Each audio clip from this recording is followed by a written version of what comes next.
नमस्कार। आज के इस विश्लेषण में हम एक ऐसे रहस्य की गहराई में उतरने वाले हैं जिसने दशकों से पूरी दुनिया का ध्यान अपनी ओर खींचा है। एरिया 51। हॉलीवुड की फिल्मों से लेकर टॉप सीक्रेट सरकारी दस्तावेजों तक इस जगह ने हमेशा एक रहस्य का पर्दा ओढ़े रखा है।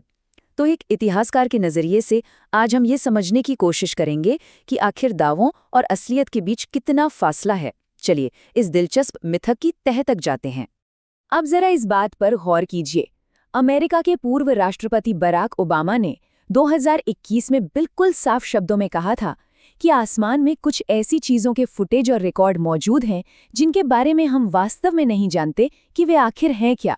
मतलब ये बात तो तय है कि कुछ अनजान हवाई घटनाओं को सरकार के सबसे ऊंचे स्तर पर भी माना गया है। लेकिन बड़ा सवाल ये है कि क्या जो चीजें हमें समझ नहीं आती उनका सीधा मतलब एलियंस ही होता है? बिल्कुल नहीं। और इस रहस्य का असर कितना गहरा है, इसका अंदाजा आप सिर्फ इस एक नंबर से लगा सकते हैं, 35 लाख। जी हाँ, साल 2019 में फेसबुक पर स्टॉर्म एरिया 51 नाम का एक इवेंट अचानक से वायरल हो गया था। और सोचिए, लगभग 35 लाख लोगों ने एरिया 51 के अंदर घुसने के लिए हामी भर दी थी। ये कोई छोटी मोटी बात नहीं है। ये हमें साफ तौर पर दिखाता है कि ये रहस्य लोगों के दिमाग में कितनी गहराई तक बसा है और कैसे इंटरनेट के मीम्स रातों रात हमारी धारणाओं को बदल कर रख देते हैं। तो आज के हमारे इस विश्लेषण का रास्ता कुछ इस तरह से तय होगा। सबसे पहले हम बात करेंगे एरिया 51 के इस जुनून की। फिर हम बॉब लिज़ार के उन दावों को देखेंगे जिन्होंने दुनिया को चौंका दिया। इसके बाद शीत युद्ध की असली कहानी, फिर विज्ञान और उड़न तश्तरियों के बीच की सच्चाई, और आखिर में कैसे इस भारी गोपनीयता ने कॉन्स्पिरेसी को जन्म दिया। तो चलिए हकीकत को कल्पनाओं से अलग करते हैं। पहला भाग, एरिया 51 का जुनून और इसकी शुरुआत। चलिए इतिहास के पन्नों को थोड़ा पलटते हैं और देखते हैं कि आखिर इस सब की शुरुआत हुई कहाँ से थी। अगर हम इस टाइमलाइन पर नजर डालें तो पूरी तस्वीर शीशे की तरह साफ हो जाती है। देखिए, 1947 के रॉसवेल क्रैश से इन अफवाहों का बीज बोया गया। फिर 1955 में नेवादा के उस सुनसान रेगिस्तान में आधिकारिक तौर पर एरिया 51 बनाया गया। लेकिन असली बवंडर तो 1989 में आया, जब बॉब लेज़ार का वो मशहूर इंटरव्यू सामने आया जिसने इस पूरे आधुनिक मिथक को खड़ा कर दिया। अमेरिकी सरकार दशकों तक इस जगह के होने को ही नकारती रही, जब तक कि आखिरकार 2013 में CIA ने इसे डीक्लासिफाई नहीं कर दिया। अब आप खुद सोचिए, सरकार की इतनी लंबी चुप्पी, इसी ने तो अफवाहों को एक बड़े तूफान में बदल दिया था। अब आते हैं दूसरे भाग पर, बॉब लेज़ार के सनसनीखेज दावे। ये वो इंसान है जिसने 1989 में अकेले अपने दम पर एरिया 51 के इस पूरे रहस्य को घर घर में मशहूर कर दिया। बॉब लेज़ार के दावे सच कहूं तो बेहद चौंकाने वाले थे।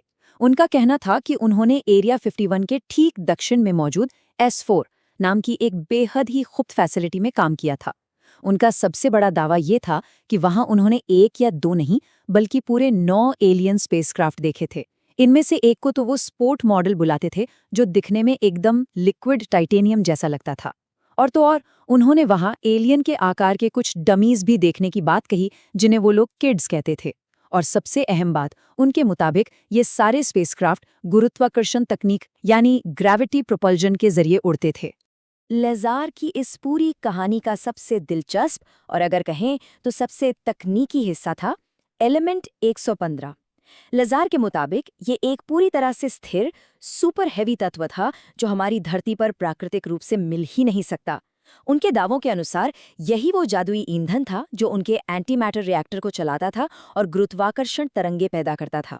और इसी की वजह से वो एलियन स्पेसक्राफ्ट बिना किसी आवाज के उड़ सकते थे और रोशनी को भी अपने चारों तरफ मोड़ सकते थे।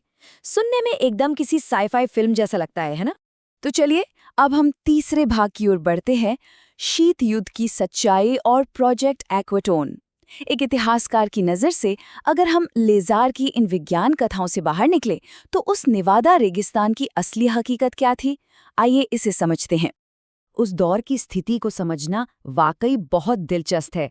देखिए, एक तरफ आम नागरिक ये दावा कर रहे थे कि उन्होंने आसमान में 70,000 फीट की ऊंचाई पर चमकदार सिल्वर डिस्क देखी हैं जो नामुमकिन से करतब दिखा रही थीं।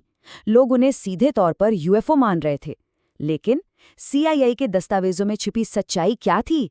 असल में वो कोई एलियन क्राफ्ट नहीं थे, वो पूरी तरह से गुप्त U-2 स्पाई प्लेन थे, जो इतनी ज्यादा ऊंचाई पर उड़ते थे कि उन पर डूबते सूरज की रोशनी पड़ती थी और वो चमक उठते थे।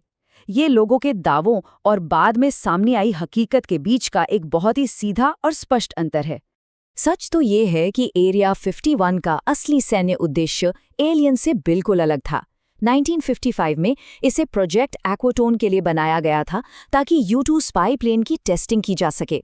बाद में इसी जगह पर SR-71 ब्लैकबर्ड जैसे दुनिया के सबसे आधुनिक और तेज विमानों को तैयार किया गया। उस समय शीत युद्ध का दौर था और सोवियत संघ के परमाणु हथियारों पर नजर रखने के लिए अमेरिका को इन एरोस्पेस प्रोजेक्ट्स को दुनिया से पूरी तरह से छिपाकर रखना ही था। ये उनकी मजबूरी भी थी और जरूरत भी। अब बात करते हैं चौथे भाग की, विज्ञान बनाम उड़नतश्तरी, सबूतों की पड़ताल। तो चलिए भौतिकी के तराजू पर तौलकर देखते हैं कि बॉब लज़ार की बातों में कितना वजन था। अगर हम वैज्ञानिक नजरिए से देखें तो लज़ार के दावे हवा में उड़ते नजर आते हैं। याद है 1989 में लज़ार ने जिस एलिमेंट 115 को स्थिर और ग्रेविटी पैदा करने वाला बताया था, असली विज्ञान ने उसे 2003 में जाकर खोज निकाला। आज हम इसे मस्कोवियम के नाम से जानते हैं।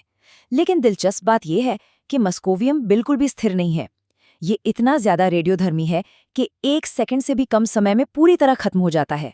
और गुरुत्वाकर्षण, उससे तो इसका दूर दूर तक कोई नाता नहीं है। लज़ार का वो जादुई ईंधन आधुनिक रसायन विज्ञान और भौतिकी की कसौटी पर बुरी तरह से फेल हो जाता है। और बात सिर्फ विज्ञान तक ही सीमित नहीं है। जब लज़ार के खुद के बैकग्राउंड की जांच की गई तो वहां भी कई बड़े झोल सामने आए। MIT या कैलटेक जैसे प्रतिष्ठित संस्थानों में उनके पढ़ने का कोई रिकॉर्ड ही नहीं मिला।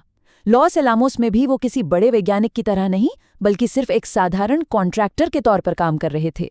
और वो एलियन हैंड स्कैनर, जिसे देखकर उन्होंने इतनी बड़ी जादुई तकनीक का दावा किया था, वो असल में F-117 बेस की सुरक्षा के लिए इस्तेमाल होने वाला एक बहुत ही आम बायोमेट्रिक डिवाइस था।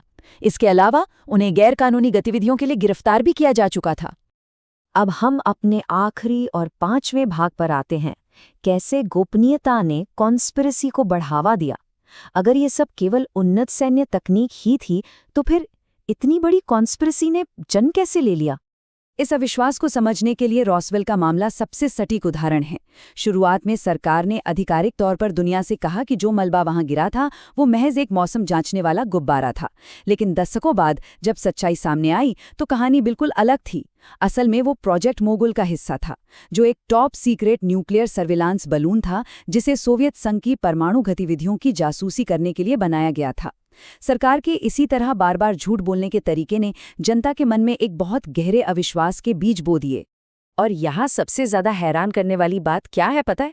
CIA के लिए तो UFO की ये अफवाहों का फैलना काफी फायदेमंद साबित हुआ। इस पूरे ड्रामे ने शीत युद्ध के दौरान उनके स्पाई प्लेन के विकास को दुनिया की नजरों से छिपाए रखा। जरा सोचिए, जब आम लोग और मीडिया आसमान में एलियंस ढूंढने में व्यस्त थे, ठीक उसी वक्त अमेरिकी वायुसेना अपनी न्यूक्लियर निगरानी और आधुनिक तकनीकों को सोवियत खुफिया एजेंसियों से बड़े आराम से बचा पा रही थी। एक तरह से देखा जाए तो एलियंस की ये पूरी कहानी उनके लिए एक बेहतरीन ढाल बन गई थी। इस बात की पुष्टि 2021 में भी हुई, जब पेंटागन ने कुछ फाइलें डीक्लासिफाई की। ये फाइलें तस्वीर को पूरी तरह साफ कर देती हैं। 160 से भी ज्यादा दस्तावेजों की गहराई से जांच की गई और आप जानते हैं नतीजे में क्या मिला? एलियंस का एक भी सबूत नहीं। आसमान में जो भी अजीब या अज्ञात चीजें देखी गई थीं, वे असल में या तो विदेशी सर्विलेंस ड्रोन थे, रेडार की तकनीकी कमियां थीं, या फिर मौसम से जुड़ी कोई सामान्य घटना, एक्स्ट्रा टेरेस्ट्रियल कॉन्टैक्ट जैसी कोई चीज कभी हुई ही नहीं। तो इस पूरे विश्लेषण को समझने के बाद हमारे सामने एक बहुत ही गहरा सवाल खड़ा होता है। जब भी राष्ट्रीय सुरक्षा के नाम पर हकीकत को छुपाया जाता है और भ्रामक जानकारी फैलाई जाती है, तो क्या इससे जनता के भरोसे का टूटना एक और भी बड़ा खतरा नहीं बन जाता? ये मुद्दा अब सिर्फ एलियंस या उड़न तश्तरियों का नहीं रह गया है, बल्कि ये हमारे संस्थानों पर हमारे विश्वास से जुड़ा है। हमारे इस विश्लेषण में साथ जुड़ने के लिए आपका बहुत बहुत धन्यवाद। मुझे उम्मीद है कि आज की इस चर्चा ने हम सभी को एक नए नजरिए से सोचने पर जरूर मजबूर किया होगा।